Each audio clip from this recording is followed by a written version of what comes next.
Game শুরু। Dead city 19-এ স্বাগত।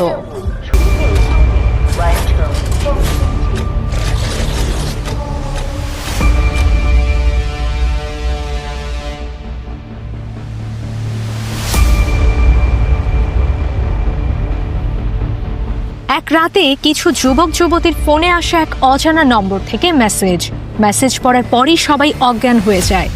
যখন তাদের চোখ খোলে দেখা যায় তারা আটকে গেছে এক ভয়ঙ্কর গেমের মধ্যে, যার নাম ডেড সিটি 19। এই গেমের নিয়ম, গেমের প্রতিটি স্তর পাশ করলে পাওয়া যায় একটি করে পয়েন্ট, কিন্তু গেমে মারা গেলে বাস্তব জীবনেও মৃত্যু নিশ্চিত। শুরুতে তারা এটাকে হালকা ভাবে নেয়, কিন্তু রাতের আঁধার কফিনের ভেতর থেকে বেরোয় মানুষের মতো দেখতে লাশ। না, আসলে তারা তো দেখতে তাদের নিজেরই মতো। হ্যাঁ, এরা আসলে জম্বি ক্লোন, যারা গেম খেলোয়াড়দের মতোই দেখতে, কিন্তু ভয়ঙ্কর মারাত্মক। পরদিন তারা যখন ক্লুজ খুঁজতে একটা বাড়িতে ঢোকে, তখন শুনতে পায় দম বন্ধ করা নিঃশ্বাসের আওয়াজ। জানালা দিয়ে উঁকি দিয়ে তাদের চক্ষু চড়ক গাছ। বাইরে দাঁড়িয়ে আছে এক ঝাঁক নিজেদের মতো দেখতে জম্বি। পুরো গ্রাম যেন জম্বিতে ভরে গেছে। তারা দৌড়াতে থাকে, একটি ঘরে আশ্রয় নেয়। জম্বিরা দরজায় ধাক্কা দিতে থাকে, কিন্তু জম্বিদের ঠেকানোর কোনো উপায় নেই। এখন কি হবে?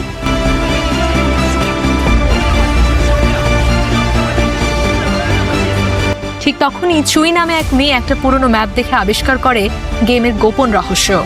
জম্বিদের দুর্বলতা হলো পানি। জম্বিরা পানির সংস্পর্শে আসলেই গলে যায়। বুদ্ধি করে সে বাঁশি বাজিয়ে সব জম্বিদের নদীর দিকে টেনে নেয়। শত শত জম্বি তাকে ফলো করতে থাকে।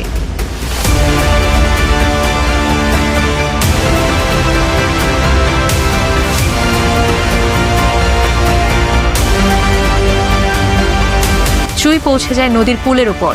পুল পার হয়ে সে দ্রুত পুলের দড়ি কাটতে থাকে। জম্বিরা তার কাছে পৌঁছানোর আগেই সে পুলের সকল দড়ি কেটে ফেলে।